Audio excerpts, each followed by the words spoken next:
जी नाज़रीन, डॉक्टर ताहा नज़ीर आपसे मुखातिब है और मैं आपको अपने प्लेटफॉर्म पे खुश आमदीद कहता हूँ। नाज़रीन, आज हम कवानीन की बात करेंगे। आज हम बात करेंगे असूलों की, अखलाकियात की, आइन की, दस्तूर की बात करेंगे। अगर हम कवानीन की बात करेंगे तो हम समझते हैं कि कवानीन दुनिया में 4 तरह के हैं या 4 लेवल के हैं। There are the 4 different categories of the rule and regulation और द लॉ। वो कौन से हैं? सबसे बड़ा कानून जो है, वो सबसे मुकद्दस कानून और सबसे आला जो कानून है, वो अल्लाह का कानून है।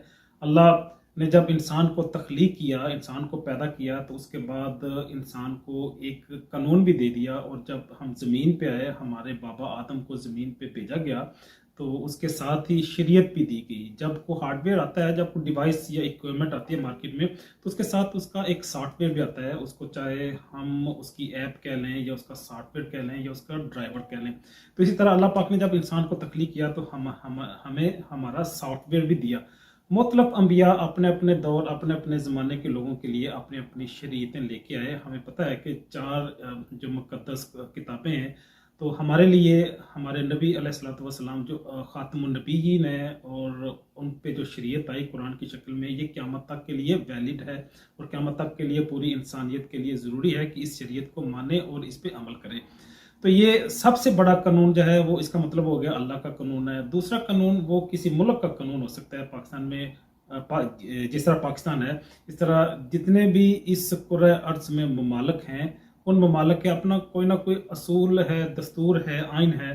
तो वो स्टेट लॉ है, वो रियासती कानून है, रियासती दस्तूर है। तो इसका मतलब है हुकूमत और रियासत की सतह पे दूसरा कानून है। तीसरा कानून जो मुख्तलिफ ख़ानदान, कबीले या मुख्तलिफ नस्लें अपने अपने ख़ानदानों को रेगुलेट करने के लिए, चलाने के लिए, उनकी सरगर्मियों को स्ट्रीमलाइन करने के लिए कुछ रवायात इस्टेब्लिश कर लेती हैं। कुछ उनके रस्म और रवाज हैं, वो चाहे खाने के हवाले से हों या पहनने के हवाले से हों या रोज़मर्रा ज़िंदगी की मुख्तलिफ जो सरगर्मी हैं, एक्टिविटीज़ हैं, उनको रेगुलेट करने के लिए मुख्तलिफ कबीलों ने, ख़ानदानों ने अपने रस्म और रवाज डिज़ाइन किए हुए हैं। आखिरी जो है वो इनफरादी सतह के है। कुछ लोग अपनी ज़ात के लिए, अपनी शख्सियत के लिए, चाहे उनका मखज़ उनके अकायद हों, उनकी सोच हो, उनकी आदतें हों, उनकी फ़िक्र और उनका नज़रिया हो, उनके मखज़ या उनके फैक्टर्स कोई भी हो सकते हैं, लेकिन वो अपनी ज़िंदगी को गुजारने के लिए कुछ अपनी ज़ाती सतह पे अपने लिए कवानीन वज़ा कर लेते हैं। वो ठीक हों या गलत हों, उनका फ़ायदा या नुकसान उनकी अपनी ज़ात को ही होता है, लेकिन इनफरादी सतह पे भी लोगों ने कुछ ऐसे ज़वाबित तरतीब दिए होते हैं। तो जो इस्लामी कंट्रीज़ हैं, इस्लामी स्टेट हैं, इस्लामी रियासतें हैं, वहाँ पे बालादस्ती किसकी है? वहाँ पे बालादस्ती इस्लाम की है, कुरान की है, अल्लाह की है, नबी की है। तो हमारे इस्लामिक स्टेट्स में कोई ऐसा कानून नहीं बन सकता कि जो इस्लाम से टकराता हो, जो कुरान से टकराता हो। अगर वो बनेगा तो उसको ज़रूरी है कि या तो फ़ौज की हमायत हासिल हो, या एस्टेब्लिशमेंट की हमायत हासिल हो, या अदलिया की हमायत हासिल हो। वो किसी न किसी रास्ते से आएगा। वो अवाम के रास्ते से मुमकिन नहीं है आ सके, क्योंकि वहाँ पे मेजॉरिटी जो है ऐसे कानून को पसंद नहीं करती।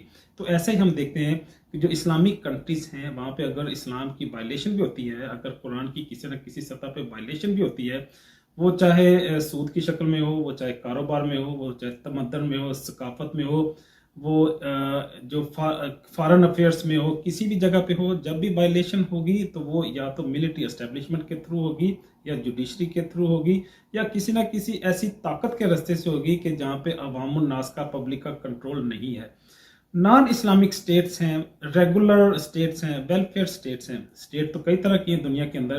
कुछ वेलफेयर स्टेट्स हैं जो सिर्फ लोगों की वेलफेयर के लिए काम करती हैं। कुछ सेकुलर स्टेट्स हैं, उनका कोई मज़हब नहीं है।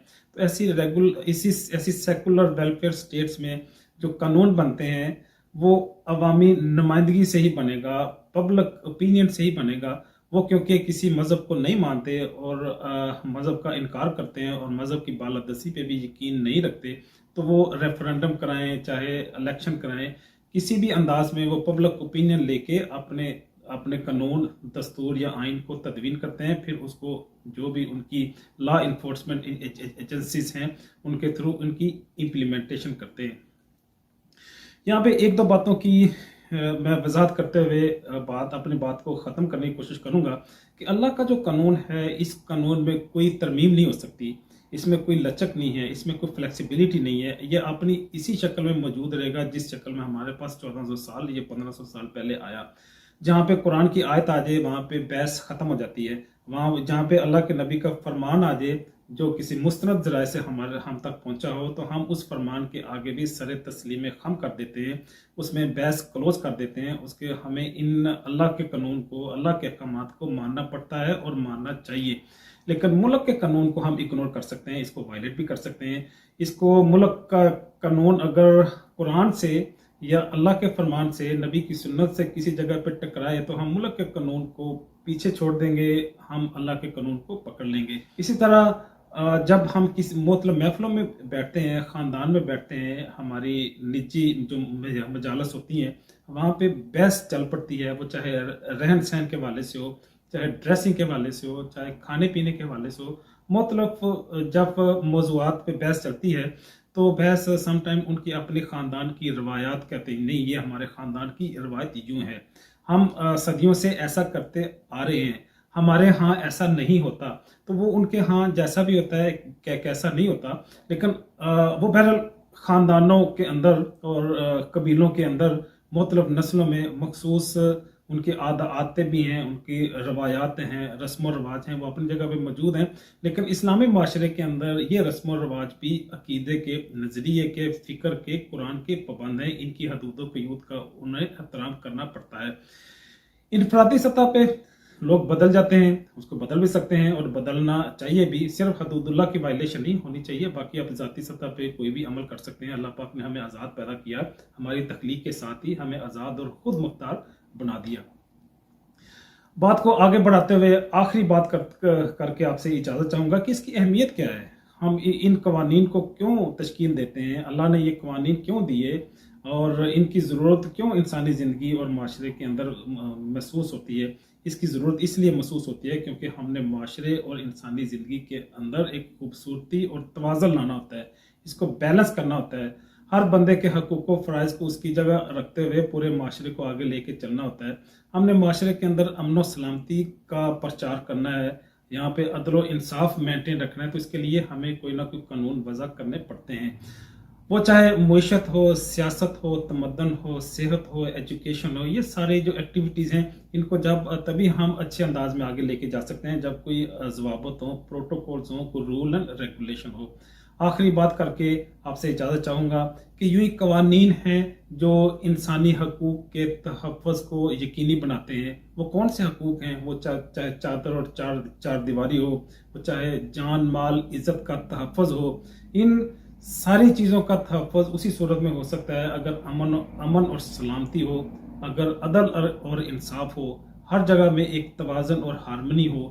میں دنیا کے کئی سارے ایسے معاشرے اور ایسی قوموں کو جانتا ہوں کہ جہاں پہ مختلف عقیدے کے لوگ ہوتے ہیں، وہاں پہ کرسچن ہیں، ہندو ہیں، مسلمز ہیں اور جیوز ہیں، ایسے بھی لوگ ہیں جو نعوذ باللہ اللہ پاک کا بھی انکار کرتے ہیں، لیکن ان معاشروں کے اندر بھی ایک ہارمنی موجود ہوتی ہے، چاہے اسے ملٹی کلچرل سوسائٹی کہہ لیں، چاہے کوئی بھی نام دے لیں، لیکن ایسے معاشروں کے اندر بھی امن سلامتی ہوتی ہے۔ وہ کیوں ہوتی ہے؟ کیونکہ انہوں نے کوئی نہ کوئی ترتیب بنائی ہوتی ہے، قانون بنائے ہوتے ہیں، حقوق و فرائض کا ایک بیلنس اسٹیبلش کیا ہوتا ہے۔ لا انفورسمنٹ ایجنسی ان قوانین کے اطلاق کو، اس کی انفورسمنٹ اور امپلیمنٹیشن کو یقینی بناتے ہیں، اسی بنیاد پہ وہ آگے چلتے ہیں۔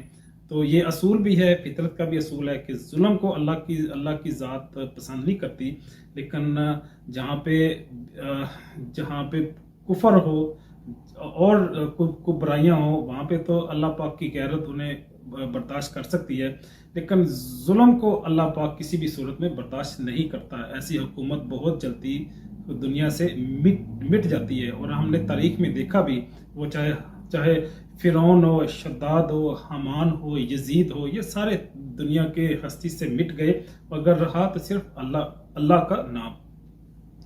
تو آخری بات کر کے آپ سے اجازت چاہوں گا کہ یہ جو قوانین بنتے ہیں یہ ہمارے لیے بنتے ہیں، ان کی بہرحال ہمیں اس کا احترام کرنا چاہیے۔ سب سے زیادہ احترام ہمیں اس کا کرنا چاہیے جس نے ہمیں تخلیق کیا، ہماری تخلیق کے ساتھ اس ہارڈ ویئر کا ہمیں سافٹ ویئر دیا۔ اسی پیغام کے ساتھ ڈاکٹر طاہر نذیر آپ سے اجازت چاہتا ہے، ملتے ہیں زندگی کے کسی نئے موڑ میں نئے علمی موضوع کے ساتھ، تب تک کے لیے اللہ حافظ۔